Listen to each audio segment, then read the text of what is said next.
right, welcome back to FYI, the For Your Institution podcast presented by Mongoose. I'm your host, Gil Rogers, and we're just going to hop right in today because I think we're having a very important conversation that most enrollment management professionals are probably having around their desks or Zoom meetings or both around the latest news that the Department of Education announced that there'd be further delays in receiving of FAFSA information to begin awarding aid packages, which is, of course, a huge milestone in the annual college admissions process. And so the minute I saw this article cross my desk, of course, I reached out to Emily Coleman from HAI Analytics. Emily, thank you for joining.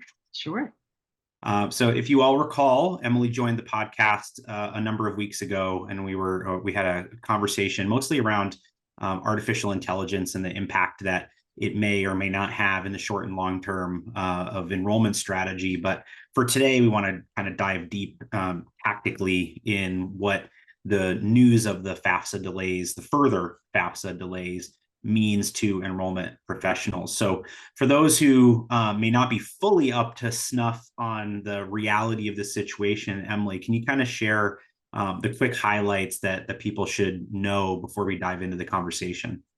Sure. Yeah. I mean, I think the big things are that the FAFSA was delayed both on the family side.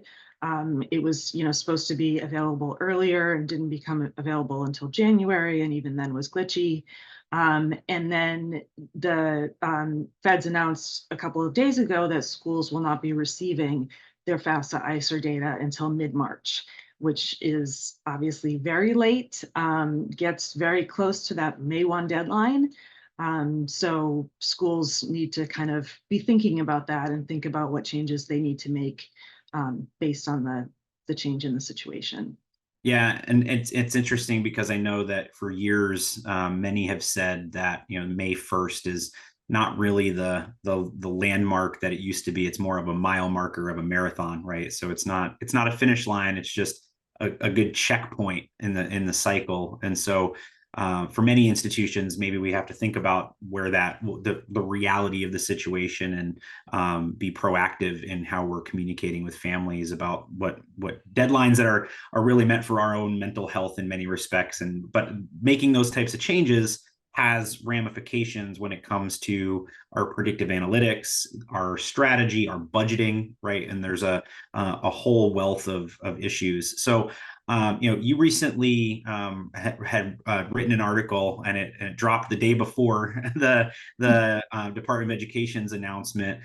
So you were either really, really forward thinking or really, really lucky with the timing of this post. One of the two, probably a little bit of both, but or unlucky, I guess, if we think about where we are in the industry. But there's different scenarios that can potentially play out that I think are now compounded by this recent news. And I'd love to hear from you, a little bit about what those different scenarios might be, and also what we might need to think about depending on what happens, because for many of us, this is very much a uncharted water when it comes to what we need to be doing, and we've been reliant on traditional models and traditional approaches, which were already going to be thrown for a loop with the different data that we'd be reviewing and receiving. So I'll kick it to you.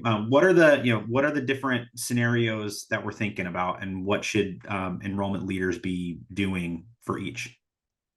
Yeah, so I think the possibilities are sort of filing rates will be up, filing rates will be down, or they'll be even.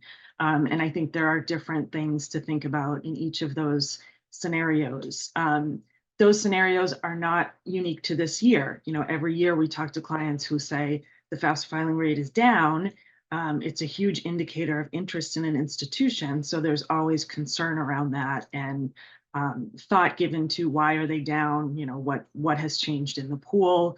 If they're up, there's kind of, defensive pessimism that might not last. So none of that is new, but obviously it's just exacerbated this year, and everybody's dealing with it. And, it's just a much more tenuous situation.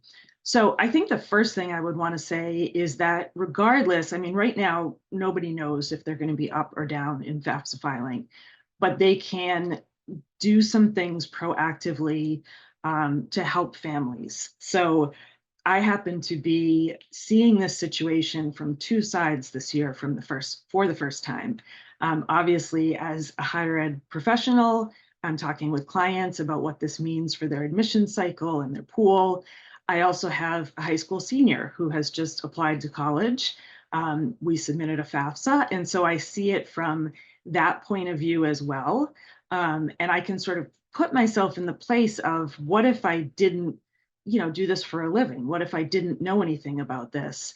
And I think that there needs to be more communication happening with families. So, that question on the application, do you intend to apply for financial aid? I think right now schools need to be looking at anyone who said yes on that and sending them information about, this is the timeline, here's when you will know things. I think that schools need to be seriously considering at this point pushing out their deposit deadline. I think that May 1st is going to be pretty unrealistic for most institutions. It gives families such a very short window to consider their offers and make a decision.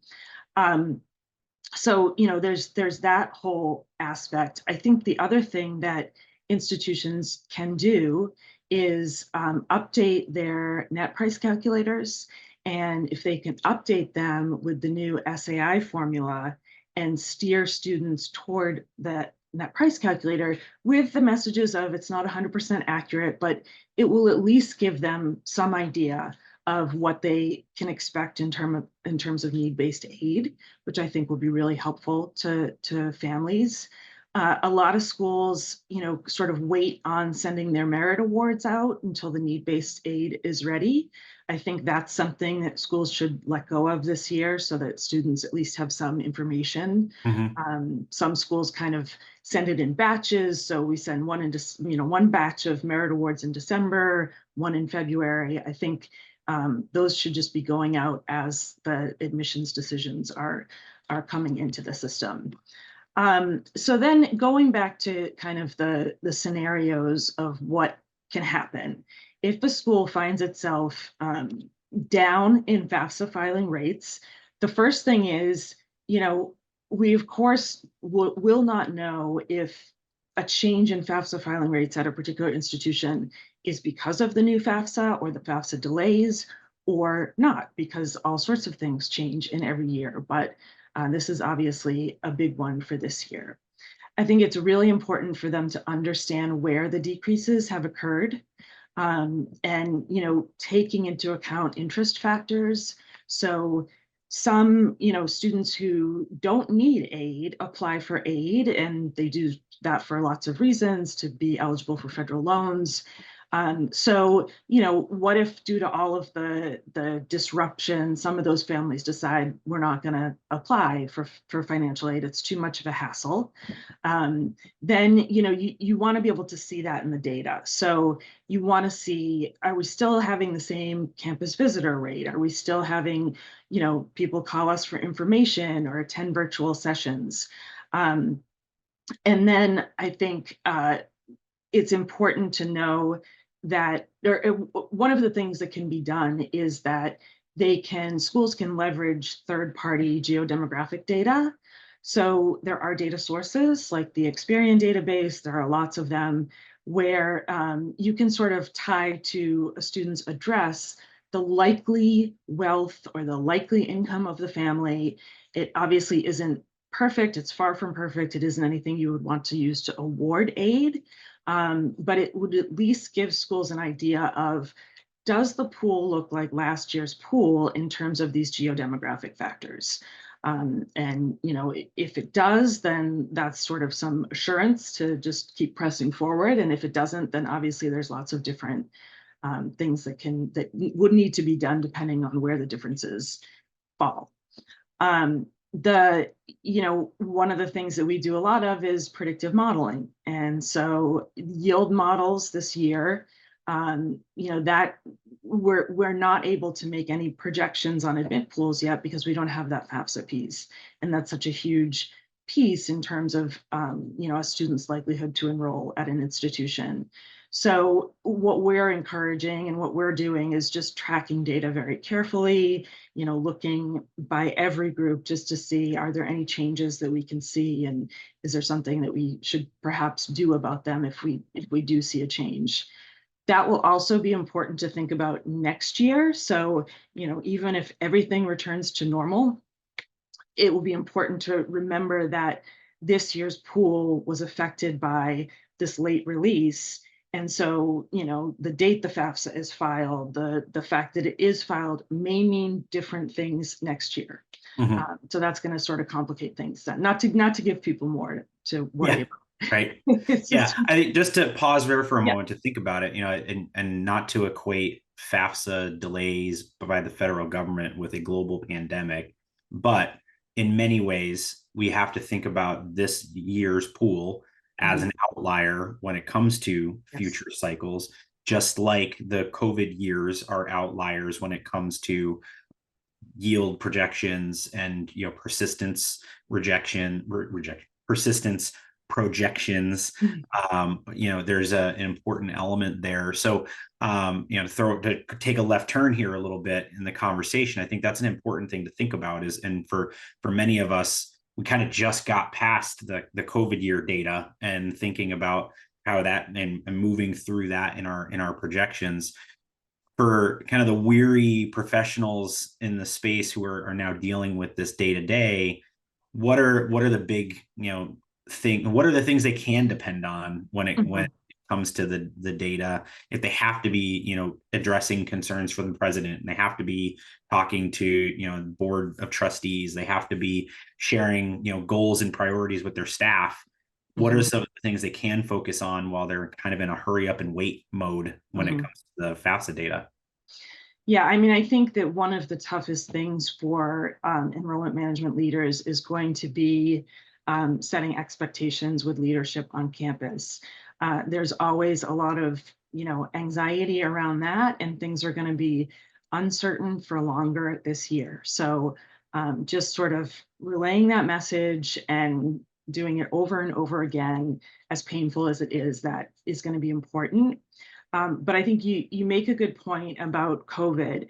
Enrollment managers are used to having to sort of ride the wave of different changes that come about. Mhm. So COVID was one of them. There was the students who moved to the Common App from just having an internal application.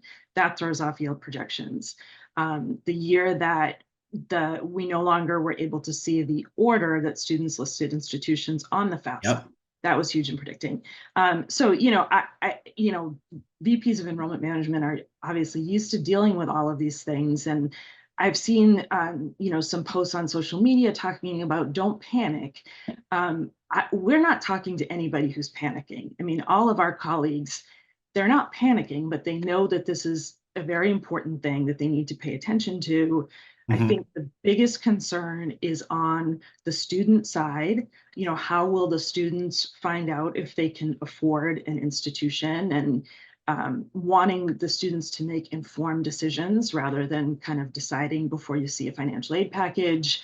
Um, so, I think those are kind of the things that they are thinking about and they need to keep thinking about, and just kind of keep that steady pace that they're Yep. really good at doing, kind of riding that wave of constant change. They're really good at navigating through uncertainty, Yeah. and for better or for worse, they have to be.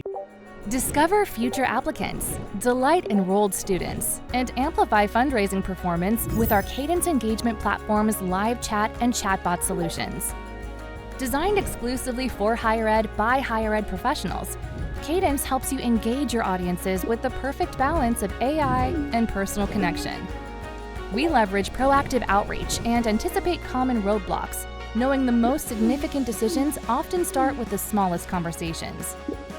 Our powerful AI ensures instant support and is smart enough to know exactly when to hand off to a staff member. And if nobody is available, it allows for easy follow-up. Effortlessly integrated with your website, we proudly feature an industry-leading 85% self-service rate. It's never been easier to make every message count. Yes. Um, So we've talked about communicating to internal constituents, especially leadership at the institution. What about communicating with families right now? Right, I see a lot of message. I have niece that's going through the college process. I've got obviously my LinkedIn algorithm has all marketing people at ed tech companies talking about how their solution is going to be the reason why you're able to stem this tide, et cetera. That's questionable, but that's a whole separate podcast. But what do families need to hear from the admissions department about this process? Because for many first-time students, we're not even talking about returning students right now.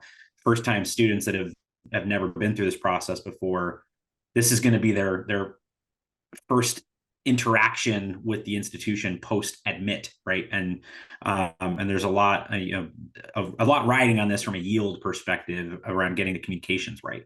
Mm-hmm. Yep. Yeah, I think communication is the key, and educating families just so that they are aware of what is happening, when they can expect to find information out.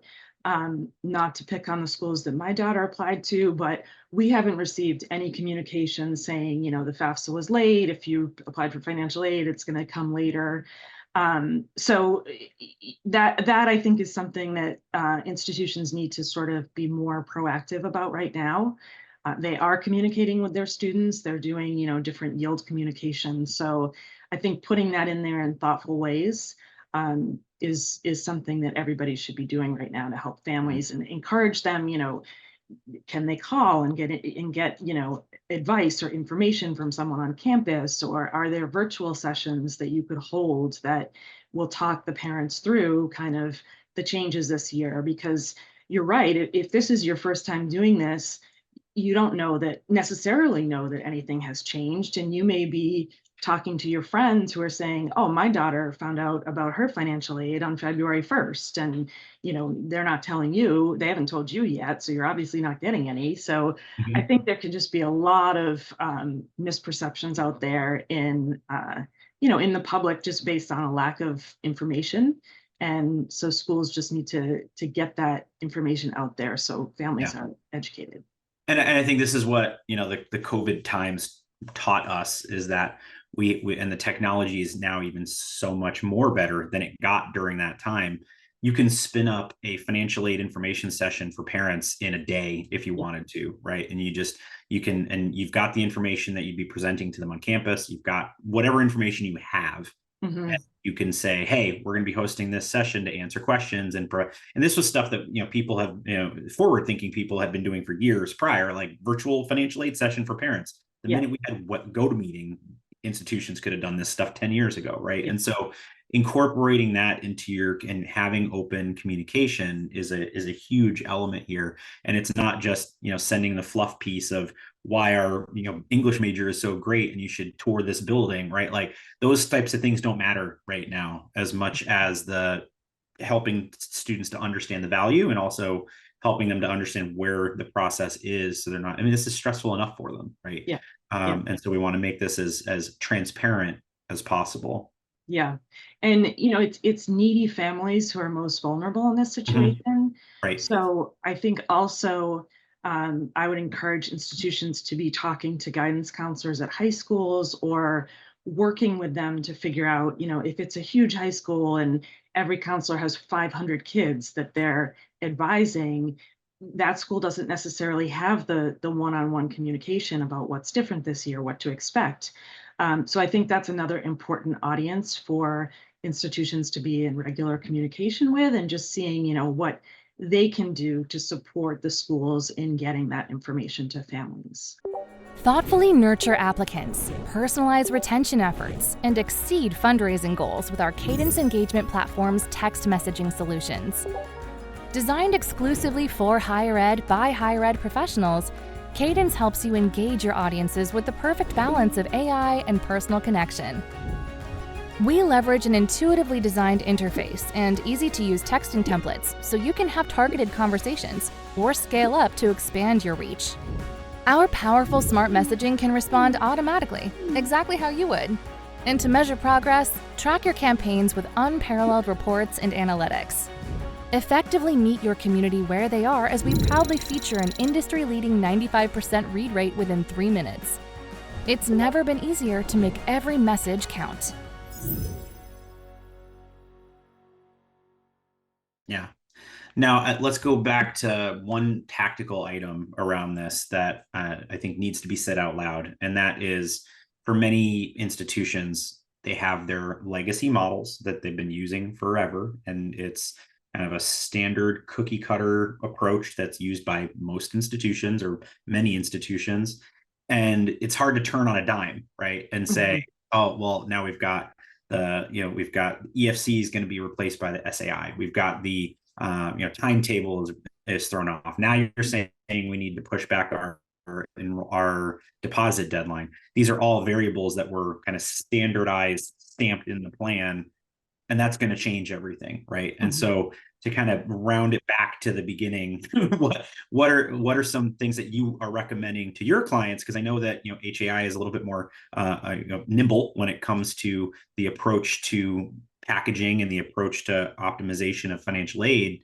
What are some of the things that you're advising your partners to think about doing now that this news has taken effect? Yeah. One of the things that we're talking to people about a lot. So in every cycle, you set the financial aid plan, and then we always encourage clients to be nimble. We watch their data throughout the cycle, and there are situations where we'll see that the pool has changed and we might need to tweak the aid strategy. And that might mean sending out some more aid to different groups of students. Often that's based on need. We aren't really going to have the time to do that in this cycle once the FAFSA information is finally to the schools. So we are talking to institutions about, let's look at your population and who's most at risk because of, this new situation with the FAFSA. And is there anything that we should do proactively? Could we send out sort of a boost to merit that will be taken out of need it won't actually increase the student's aid, but it's aid that can go to them early in lieu of waiting until there's need-based aid. So that's complicated and it has to be done carefully, but that is something that schools can do. I think they really need to be kind of slicing and dicing their pool to find the pockets where that sort of thing needs to be done. They need to be really surgical about it. But then, just the tracking of the data, as I said, there are so many indicators of the interest of a given admitted student pool, and all of those things can be tracked so that we can see, okay, maybe this pool, there's more out-of-state students than usual, and out-of-state students yield lower. And, those are all the things that we're kind of looking at, the really minute details of the pool to see if we anticipate changes and what we could do about those in lieu of having the FAFSA information. Yeah, I think about, and this is a number of years ago, I was working with a school that was one of those institutions that accidentally sent the admit letter to the non-admitted students. It wasn't denied students, it was students who had in-process applications and whatnot, but happens every year. Somebody does it, they push the wrong button, whatever it is. And I remember the VP of enrollment in hindsight saying, you know what, it actually, to turn, lemonade from lemons, it forced our team to be more proactive and reach out to these students and help them to complete their applications. Most of the students were actually admittable anyway, so they kind of got lucky. But it forced our admissions team to actually be proactive and recruit these students and be in open communication. And so, the lemonade out of lemons situation here is, in absence of these kind of tried and true numbers that are put into the formula, you've got to be creative and you've got to dive in deeper into the data that you do have and leverage it and be more proactive with families. And I think that's the institutions that understand that and get it right are going to be the ones that come out ahead in this scenario. I absolutely agree with that. Yeah, I think you're 100% right. Awesome. I'm going to take that snippet. I'm going to share that with my wife later and say, look, I'm right. I'm right sometimes. And usually about higher ed stuff. It's not about anything else. Awesome. So Emily, I appreciate you hopping on in short order and sharing your thoughts and your perspectives. I think this is obviously a somewhat crazy time, but like you said, most people are not panicking. It's more of not so much a wait and see, but just look at things differently type of a scenario. So for folks that are kind of in a spot, maybe they are panicking, or maybe they're on the cusp of panicking, what's the best way for them to get in touch with you so they can get your help? Yeah, people can reach out to me. I'm happy to hear from folks. My email is ecoleman@haianalytics.com. Our website is haianalytics.com, and folks can find contact information there as well. Awesome. Well, thank you so much again for hopping on. And to our listening audience, we'll put all these resources in the episode notes. Thank you again for listening, and we will see you next time on FYI. Thank you.